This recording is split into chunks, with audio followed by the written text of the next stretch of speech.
Graças, Alfredo, Diana e Daniel, pela possibilidade de estar apresentando um pouco de nosso trabalho. Começo dizendo por que devemos estudar biomateriais. Primeiro, com o aumento da população mundial, o crescimento de acidentes de trânsito e também o aumento na expectativa de vida, afinal, todos já estamos um pouco velhos, a necessidade pelo uso de implantes, sejam eles ortopédicos ou dentários, tem crescido muito, muito e muito, né? Há uma expectativa de que, por volta do ano, que no ano 2050, teremos aí por volta de 10 bilhões de pessoas com idade acima dos 60 anos, os chamados, a chamada terceira idade. Alfredo, se vê bem a minha tela, desculpa? Sim, perfeito, sim.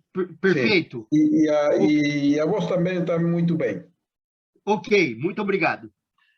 Bem, aqui no Brasil, quando eu tinha aí por volta dos meus 10 anos, diziam que o Brasil era um país de jovens. Então, nós tínhamos uma pirâmide onde a base era muito grande em termos de população, mas a parte inferior, a base era grande e a parte superior, que eram os idosos, era muito pequena.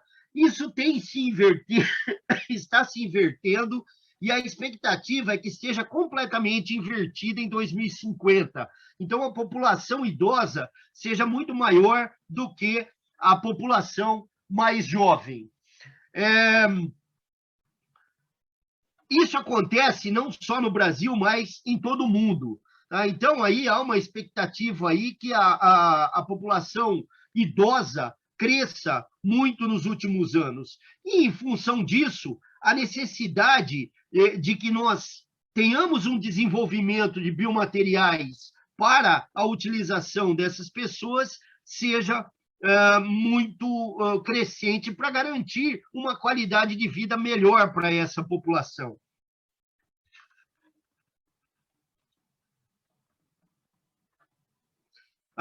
Também a questão de acidentes de trânsito. Aqui no Brasil, em 2016, foram mais de 200 mil casos de internações que tiveram a necessidade de uma intervenção cirúrgica ortopédica por conta de acidentes de trânsito no dia a dia. Bem, então, eu pretendo falar nessa conversa com vocês um pouco sobre materiais para o tratamento de saúde, ligas de titânio, utilizadas, obviamente, como biomateriais, modificações de superfície nessas ligas de titânio, o que a gente espera no futuro e, se der tempo, um pouquinho sobre aonde nós estamos aqui em Bauru. Bem, como eu estava dizendo, biomateriais é um mercado crescente em todo o mundo. Né? Aqui no Brasil, em 2017, foram mais de 2 milhões de órteses e próteses que foram usados em procedimentos cirúrgicos, com um impacto de 320 milhões de dólares de recursos do sistema público de saúde. Por ano, o mercado para dispositivos médicos implantáveis, ele gira em torno de $1 bilhão aqui no Brasil. E, considerando todo o mercado nacional de órteses e próteses, esse valor pode chegar até a $5 bilhões por ano. Né? Então, é um valor muito, muito alto. Nos Estados Unidos, para vocês terem uma ideia, a utilização de substitutos de joelho e quadril são cerca de 1 milhão por ano. Né? Se nós levarmos em conta que implantes dentários são mais de 500 mil.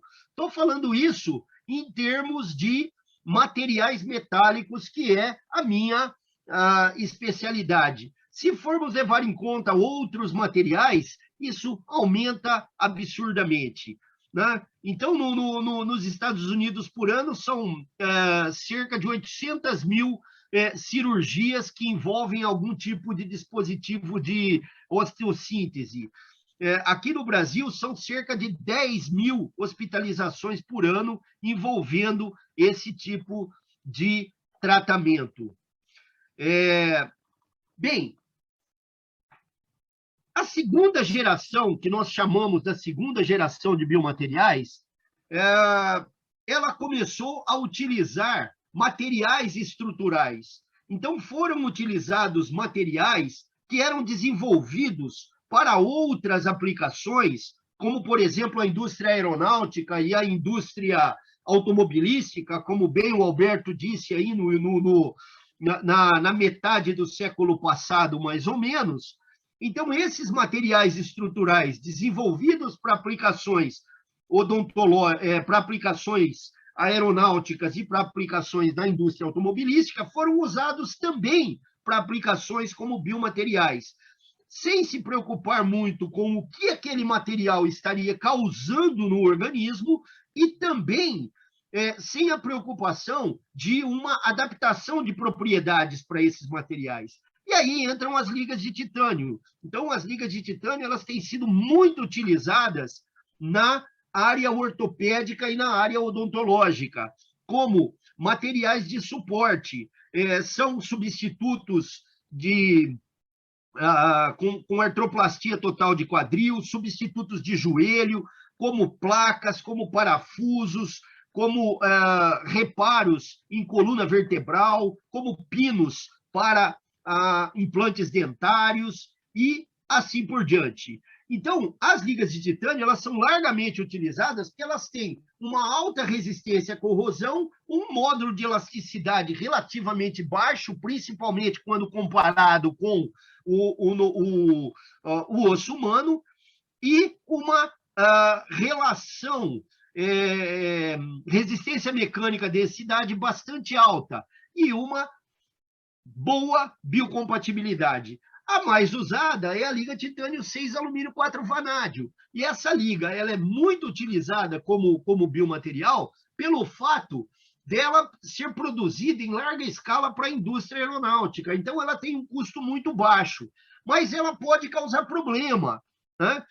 O vanádio ele pode trazer efeitos citotóxicos em alguns tecidos, e o alumínio é associado com desordens neurológicas. Então, há um interesse grande no desenvolvimento de outras ligas que possam utilizar elementos que não causam citotoxicidade e que ainda não tenham um módulo de elasticidade bem mais próximo do osso. Então, o titânio ele vai existir em duas formas alotrópicas. Primeiro, ele tem uma temperatura de transição em torno de 882 graus Celsius. Abaixo dessa temperatura, o titânio apresenta uma fase alfa, com uma estrutura hexagonal compacta. Acima dessa temperatura, ele passa a ter a chamada fase beta, onde ele tem uma estrutura cúbica de corpo centrado. E aí, nós podemos brincar, jogar com essa temperatura, colocando elementos junto com o titânio para a formação de ligas. Então, aí nós temos o que nós chamamos de alfa-estabilizadores, aqueles que aumentam essa temperatura de transição da fase alfa para a fase beta.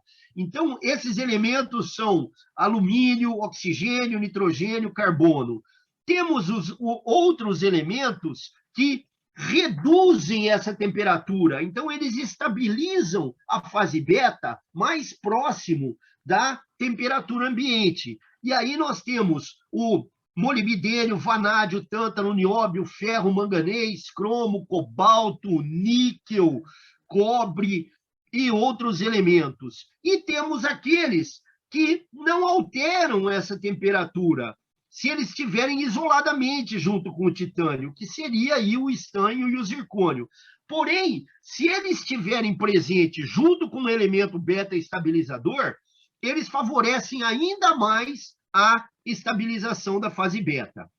Então, voltando para titânio 6 alumínio 4 vanádio, ela é uma liga que é a mais utilizada atualmente, ela é uma liga que ela tem uma coexistência das duas fases, tanto a fase alfa como a fase beta, na composição dessa liga. E 50% de todo o titânio e ligas de titânio produzidos no mundo são utilizadas para fazer essa liga, tá? Mas ela tem um módulo de elasticidade em torno de 120 gigapascal.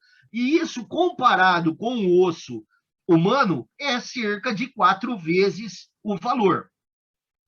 Mas estudos relativamente recentes têm mostrado que o vanádio causa citotoxicidade em alguns tecidos, e o alumínio ele tem sido associado com desordens neurológicas. Bem, aí então nós entramos na terceira geração de biomateriais, que é o melhoramento, né? Então a gente desenvolve agora materiais com características específicas de acordo com o tipo de aplicação que você quer. E aí entram as novas ligas de titânio, aquelas chamadas ligas beta-metaestáveis, né? Que são ligas que não têm alumínio e vanádio na sua composição, mas tem uma quantidade de elementos beta-estabilizadores, uma mistura de elementos beta-estabilizadores que fazem com que você tenha uma redução no módulo de elasticidade e uma melhora considerável na biocompatibilidade dessas ligas. E aí, depois de alguns tratamentos como recozimento, como solubilização, têmpera, aparecem fases metaestáveis martensíticas aí, como a alfa-linha, alfa-duas linhas e a ômega, e a fase ômega é uma fase que não é tão desejável, porque ela causa um aumento no módulo e também na dureza do material. Então, aí surgiram ligas alternativas à liga titânio 6 alumínio 4 vanádio, ligas titânio 13, nióbio 13 zircônio, 15 molibdênio, ligas a chamada gunmetal, que é a 35 nióbio, 5 tântalo, 7 zircônio, e outras composições que foram reduzindo o módulo de elasticidade aí para a faixa de 40 a 50 gigapascal, melhorando significativamente o módulo de elasticidade, né? Então, eu vou passar meio rápido aí, que eu sei que está um pouco atrasado, né? Então, essas ligas metaestáveis, elas não passam por uma transformação alfa-beta simples. Então, tem uma composição de fases metaestáveis para que a gente atinja, que a gente parta da fase beta a alta temperatura para chegar na fase alfa em temperatura ambiente, ou, de repente, ter uma fase beta em temperatura ambiente. Então, só para se ter uma ideia, né? O aço inoxidável tem aí um módulo de elasticidade em torno de 210 gigapascal. As ligas de cromo-cobalto, que também são utilizadas principalmente para a confecção de prótese de quadril, elas têm aí um módulo da ordem de 250 gigapascal.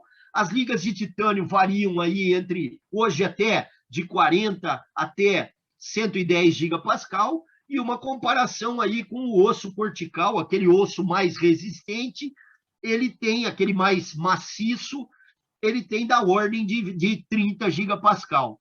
Então, houve uma corrida significativa para a procura de novas ligas, né, chegando aí até a faixa de 42 gigapascal. Por que se busca essa redução no módulo de elasticidade? Por conta do efeito de stress shield. que o que acontece? Quando nós implantamos um metal, e esse metal vai ser uma prótese estrutural, todo o esforço que está submetido àquela região, ele vai ser absorvido pelo implante e não pelo osso, fazendo com que haja uma redução na densidade óssea. Tá? E isso vai acontecer de haver aí uma certa fragilidade, né, na região óssea e causando uma folga e fazendo com que esse implante vá cada vez penetrando mais na cavidade, né, pelo fato do osso não desenvolver uma densidade razoável, uma resistência razoável, pelo fato de todo o esforço ser absorvido pelo material com maior módulo de elasticidade. Então, isso faz com que a gente tenha que fazer cirurgias de reparação para poder trocar essa prótese num intervalo aí variando entre 10 e 15 anos após o seu implante.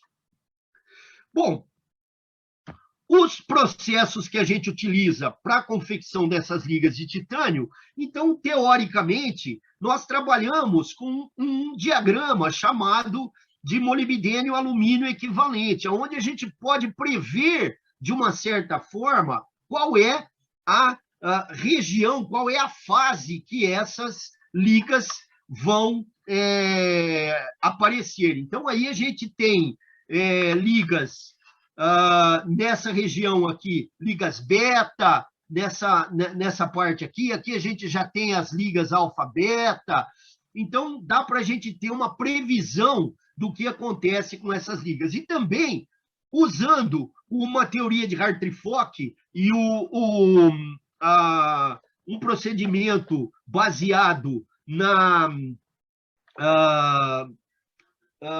em cálculos onde nós obtemos dois parâmetros, né, que é a teoria do orbital molecular, também a gente pode prever qual é a região e qual é o módulo de elasticidade dessas ligas. Então, o interesse nosso é que sempre esteja nessa região, cada vez mais nessa região, onde nós vamos ter ligas beta e com módulo de elasticidade mais baixo.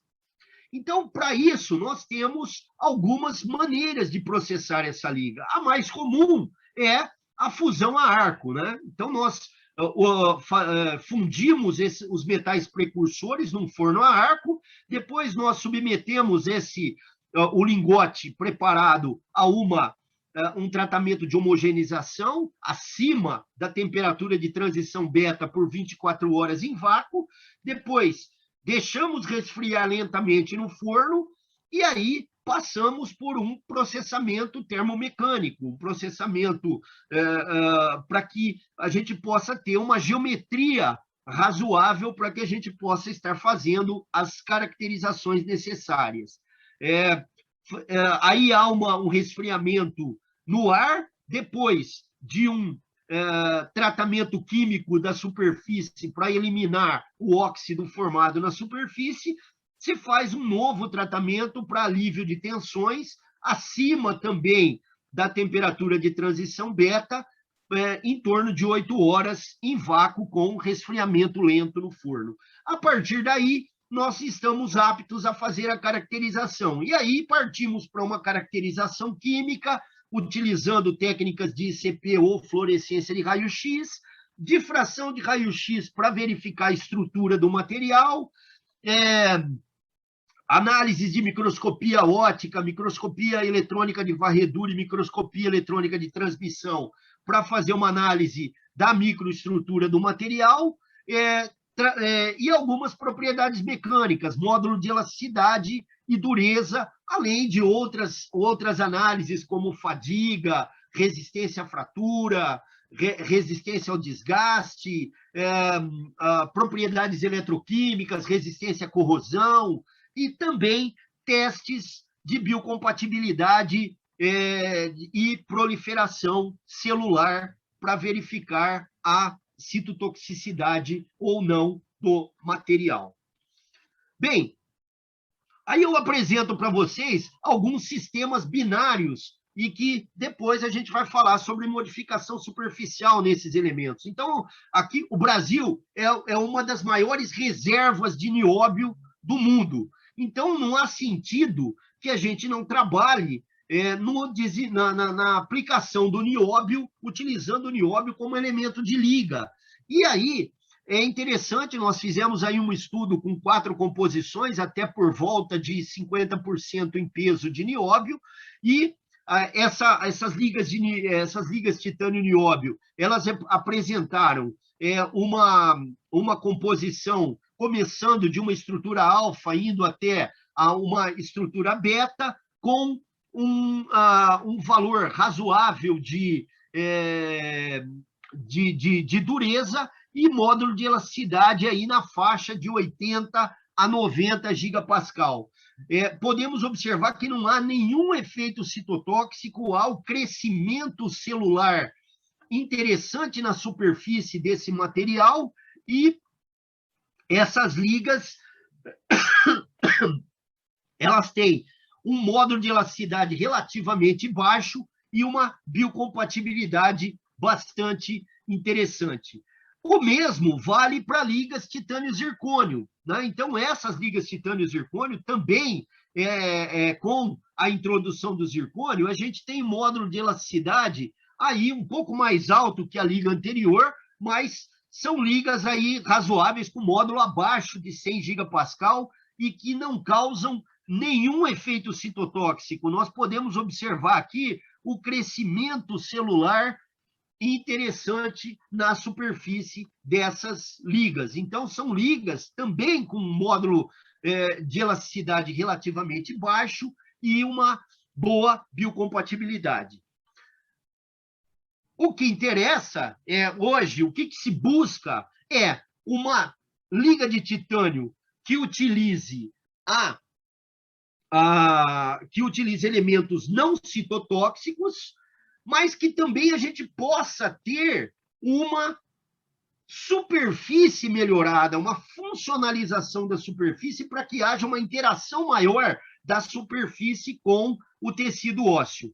E aí, nós temos alguns problemas para enfrentar. Então, alguns danos químicos, eles levam a uma baixa resistência à corrosão e ao desgaste, a liberação de íons metálicos e a geração de detritos que levam à toxicidade desses materiais, né?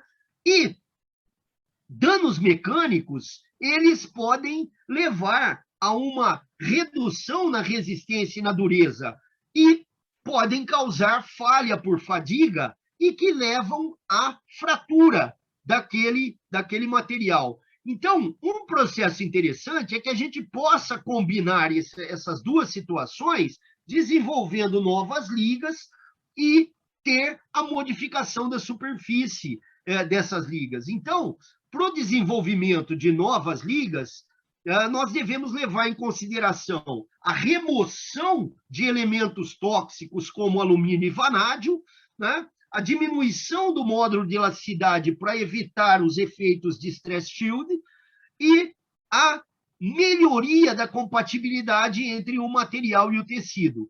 Então, esse desenvolvimento deve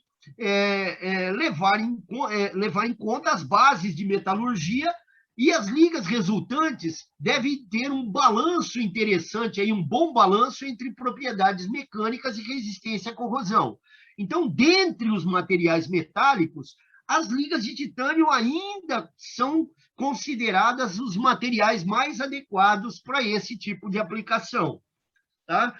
E aí, a melhoria da compatibilidade entre o material e o tecido vai envolver uma modificação de superfície. Bem, então existem diversas técnicas que nós podemos utilizar aí para fazer modificação de superfície liga de titânio, né? Então nós temos aí técnicas de plasma, como o plasma spray, métodos biomiméticos aí, como imersão em soluções que simulam fluidos corpóreos, deposição eletroquímica, a deposição de vapor químico, que é a técnica de CVD muito utilizada para diamante, ablasão a laser, deposição por feixe de elétrons, deposição por feixe de íons e técnicas de sol-gel. Bem, dentro das técnicas eletroquímicas, se destaca a micro-arc oxidation. Então, a micro-arc oxidation, ou chamada também de plasma electrolytic oxidation, é uma oxidação, um processo de oxidação eletroquímica, geralmente aplicado aí em alumínio, manganês e titânio, né? Então, aí a gente tem uma camada porosa na superfície, né? Um recobrimento poroso na superfície, que vai permitir com que a gente tenha a penetração do tecido ósseo nesses poros e que forneça uma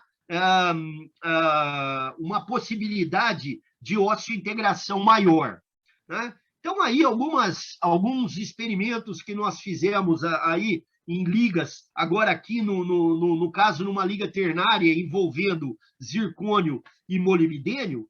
Então, nós desenvolvemos essa liga como uma liga beta estável, ela foi produzida por fusão a arco, né? E depois ela foi tratada por micro-arc oxidation. Então, formou uma superfície óxida na superfície e a gente viu que essa formação na superfície foi uma formação amorfa, né?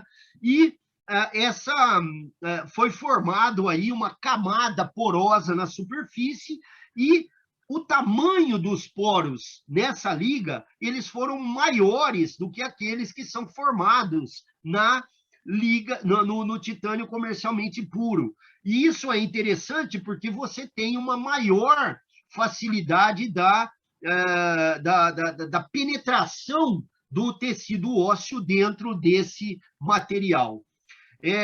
Outros trabalhos onde a gente analisou o filme na superfície aí de ligas de titânio com 15, baseada em titânio com 15 zircônio.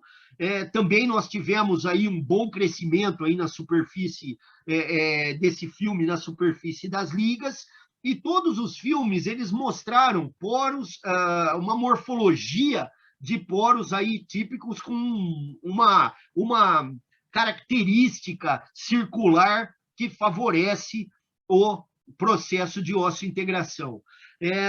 Também aí a gente trabalhou estudando degradação e tribocorrosão de ligas à base de nióbio, de titânio contendo nióbio, né?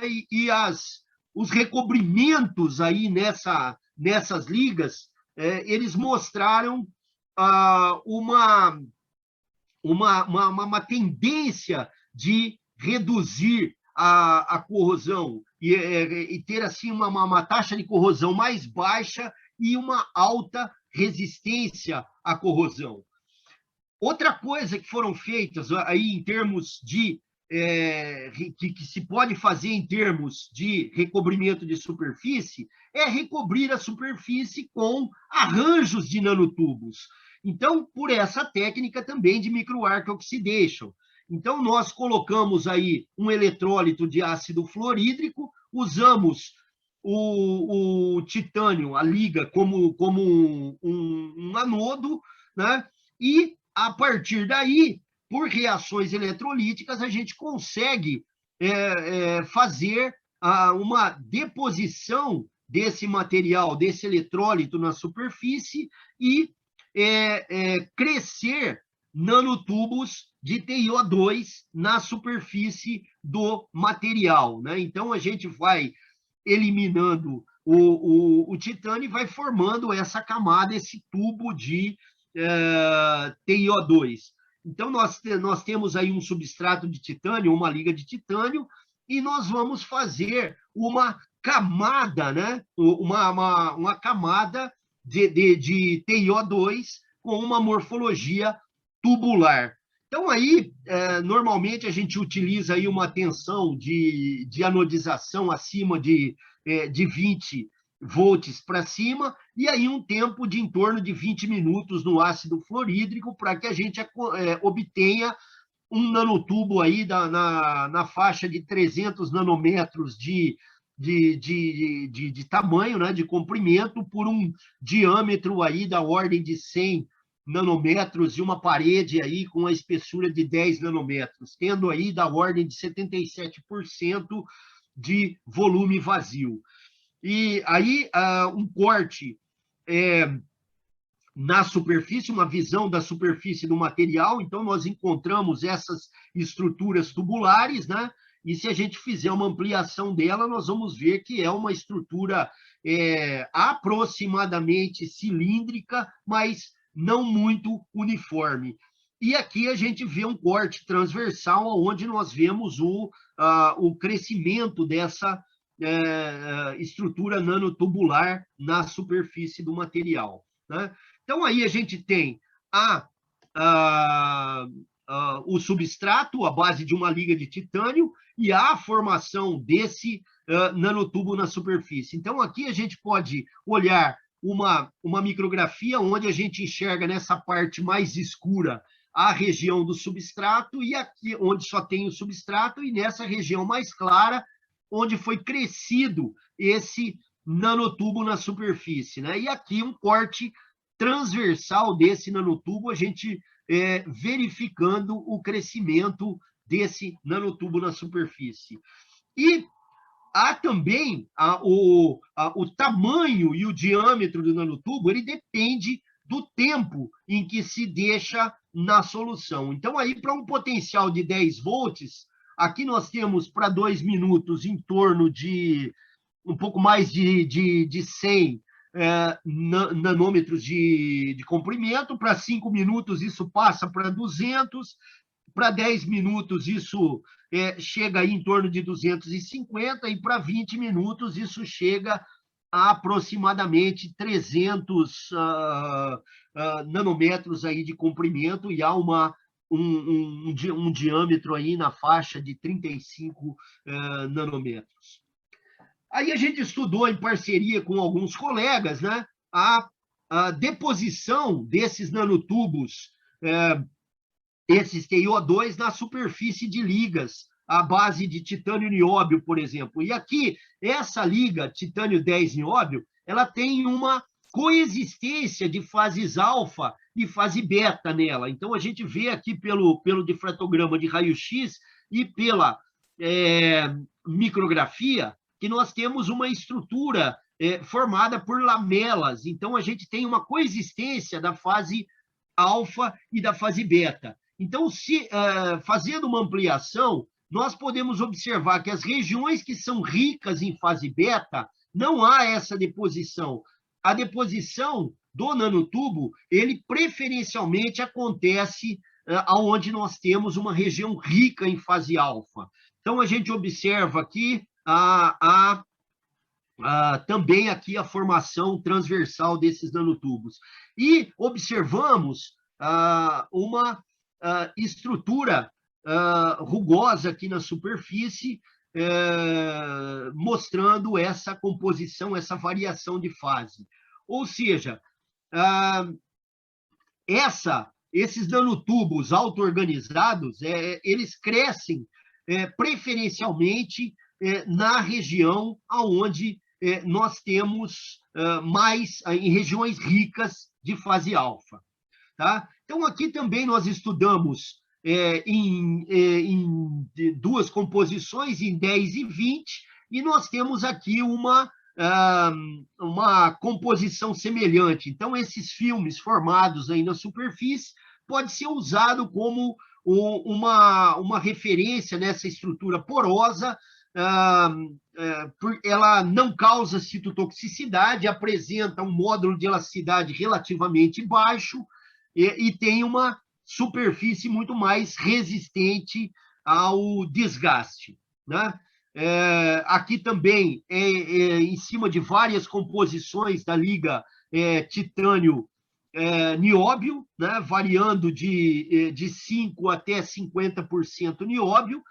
Nós observamos a formação aí dos nanotubos e não observamos nenhum efeito citotóxico após a formação desses nanotubos. Então, a nanoestruturização aí da superfície via a fabricação de nanotubos com diâmetro aí da ordem de 50 nanômetros é mais favorável para aplicações biomédicas do que aqueles com um diâmetro interno maior. Opa! Bem, aqui também temos um último trabalho que saiu recentemente, com a formação aí desses arranjos de nanotubo em ligas titânio-zircônio, né? Então, a anodização seguida, esse trabalho mostra aí que a anodização seguida por um tratamento aí de recozimento, ele pode melhorar a adesão celular e, consequentemente, a performance dessa liga para aplicações biomédicas. Estou passando aí meio rápido, pessoal, sem muito detalhe, em função do tempo que está extremamente avançado já. O que a gente espera para o futuro? Tá? A quarta geração de biomateriais, aonde nós entramos na biomimética, aonde nós vamos procurar reproduzir as formas e as funções de tecidos biológicos. Então, aí a gente entra com a engenharia de tecidos, que ela emprega a tecnologia de materiais para desenvolver estruturas que são aptas para servir como um substrato para o cultivo celular com o objetivo de desenvolver um novo tecido. Então, nós vamos ter aí um arcabouço, nós vamos ter um andaime, um suporte, um scaffold, para poder crescer esse tecido. Então, a confecção de materiais porosos, que nós chamamos de materiais celulares, ele entra de uma maneira bastante interessante aí. Então, a engenharia de tecidos, ela é um campo interdisciplinar que aplica os princípios da engenharia e biologia para desenvolver substitutos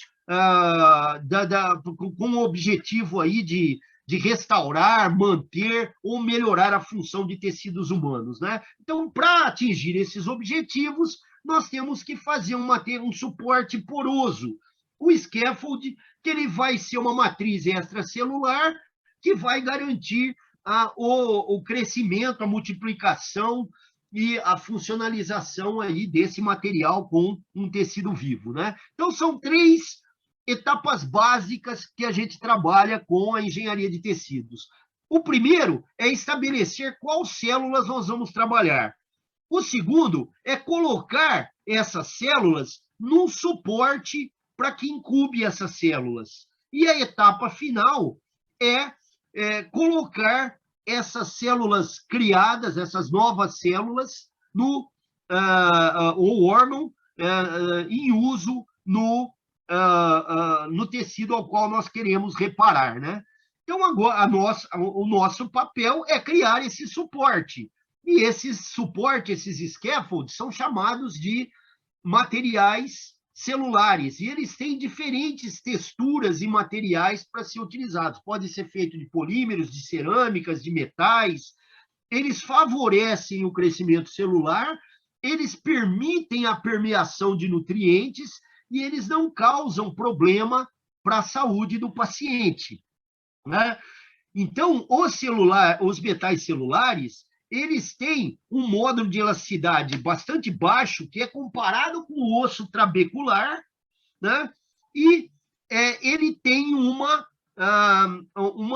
resistência mecânica interessante. Então, esses poros, eles vão fornecer para a gente uma redução do valor do módulo de elasticidade e vão ser um ambiente favorável para que haja o crescimento celular entre os poros que se interconectam, né? Então, aqui a gente tem um exemplo de uma preparação de metais celulares da liga titânio 6 alumínio 4 vanádio preparadas por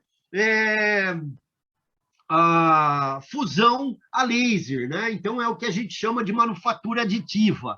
Então, nós temos um pó desse material bem esférico, e aí nós depositamos uma camada desse pó. Primeiro, nós, por um programa de computador, nós construímos a geometria que nós queremos desse pó, desse material, né? Então, aqui a gente tem 2 tipos de geometria que nós preparamos: a geometria circular e a geometria quadrada, né, dos poros, sempre projetando ele que a parede ela tenha metade do diâmetro ou da aresta do nosso poro definido. Então, nós depositamos uma camada desse poro e com um laser a gente vem fundindo esse material. Deposita uma nova camada, com o laser a gente vem fundindo o material até que a gente obtém as amostras, como nós fizemos aqui, amostras aqui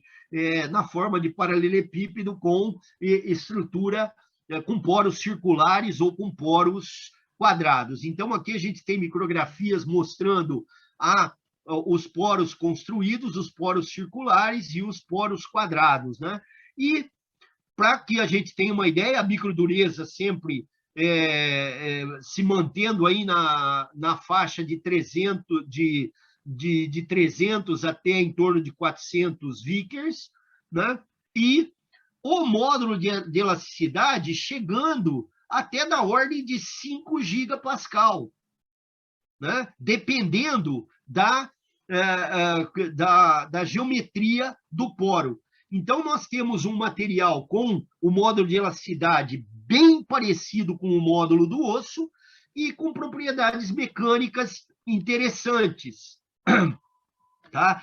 De tal forma que, se nós tivermos esse material e agora a gente conseguir fazer um recobrimento na superfície para melhorar essa osso-integração, nós vamos ter um material que nós temos o módulo de elasticidade próximo do osso, nós teremos propriedades mecânicas bem interessantes e características de biocompatibilidade e osso-integração que vão fazer com que esse material tenha uma grande aplicação num futuro não muito distante. Então, pessoal, em resumo aí, num sumário, no passado, as ligas de titânio eram desenvolvidas para aplicações estruturais. Atualmente, nós temos ligas beta-estáveis e meta-estáveis, ligas de titânio, com modificação de superfície para aplicação como biomateriais. E no futuro, a gente espera novas ligas, sem elementos citotóxicos, na forma de metais celulares, com uma funcionalização na superfície para melhorar o crescimento celular e também com a introdução de elementos com característica antimicrobiana para evitar eventuais infecções pós-operatórias. Falando um pouco aqui de nós, nós estamos localizados aqui no estado de São Paulo, no centro do estado de São Paulo. Estamos em Bauru. Bauru é uma cidade que é conhecida por ter um sanduíche muito gostoso aí, à base de carne, queijo, picles e tomate. Não tem presunto. Bauru com presunto não tem nada a ver. Foi a cidade aonde surgiu, vocês vão me matar, mas eu estou longe de vocês, o melhor jogador de futebol do mundo, né? Pelé começou a jogar no Bauru Atlético Clube. É a cidade onde nasceu também o atual ministro da Ciência e Tecnologia, que foi o primeiro astronauta brasileiro. E hoje é uma cidade que tem uma grande atividade esportiva no basquete, no voleibol. No futebol está um pouco ali, está um pouco decadente, mas tem um time aqui um time centenário, que é o Esporte Clube Noroeste. E Bauru tem um dos melhores carnavais do interior de São Paulo, né? E esse que vos fala aqui é uma pessoa que gosta muito dessas atividades. Mas, à parte os atrativos de Bauru, Bauru hoje tem campos de duas das maiores universidades públicas, maiores e melhores universidades públicas do Brasil. Nós temos aqui a Faculdade de Odontologia da USP, uma das melhores faculdades de odontologia do mundo, e temos o maior campus da Unesp, né? A Unesp está presente em 24 cidades do estado de São Paulo, e Bauru tem o maior campus, com 20 cursos de graduação, 22 cursos de pós-graduação, o ano passado, esses dados são de 2020, 7.300 alunos, hoje acho que nós temos mais de 7.500 alunos, e tínhamos o ano passado 364 professores, sendo que temos um único docente no campus que não tem doutorado, e mais de 90% com tempo integral. Hoje esse número é menor porque está se aposentando e não se está repondo como se devia adequadamente. Aqui na nossa faculdade, nós temos na graduação um bacharelado em Física de Materiais e temos aí a área de biomateriais que eu atuo como uma disciplina optativa. E na pós-graduação, nós temos o programa de pós-graduação em Ciência e Tecnologia de Materiais, que ele tem um nível de avaliação 6 na CAPES, o nível máximo é 7, e biomateriais é uma das áreas do nosso programa. E também temos biomateriais como sendo uma das disciplinas obrigatórias para o programa, né? E essa disciplina biomateriais, ela é oferecida de uma maneira aberta, porque ela é oferecida de maneira online, já acho que é o terceiro ano, né? O terceiro ou quarto ano. Primeiro começamos com uma parte junto com o professor Alfredo, do Chile, oferecendo de Valparaíso, oferecendo vagas para alguns alunos da Universidade de Valparaíso. Depois, já é o segundo ano que, em parceria com a Diana de Santa Fé, nós oferecemos a disciplina simultaneamente em Bauru e em Santa Fé, de uma maneira online, e eu acredito que tenha atingido os nossos objetivos, certo, Diana? E esperamos aumentar essa possibilidade para mais instituições nos próximos anos. Então, aqui nós temos algumas imagens aqui do campus, né? O nosso campus está imerso numa reserva natural de cerrado aqui de Bauru. Aqui a gente tem uma visão da entrada do campus e aqui os dois prédios onde nós temos os laboratórios aí, com todas as facilidades para preparação e caracterização de ligas à base de titânio. Trabalhamos aí em duas linhas, com o desenvolvimento de novas ligas de titânio com baixo módulo de elasticidade e a multifuncionalização da superfície. Mais 2 slides e eu termino aqui. Eu vou passar rapidamente aqui, se ele me deixar. E aqui nós temos o nosso grupo aí, que nós temos 3 pesquisadores, 2 pós-docs, 6 alunos de doutorado, 7 de mestrado, 7 de iniciação científica, 4 alunos de ensino médio e 2 técnicos dão suporte aí ao grupo, né? Os nossos agradecimentos aí aos nossos parceiros e colaboradores, e eu agradeço a atenção de vocês, peço desculpas se eu ultrapassei o tempo.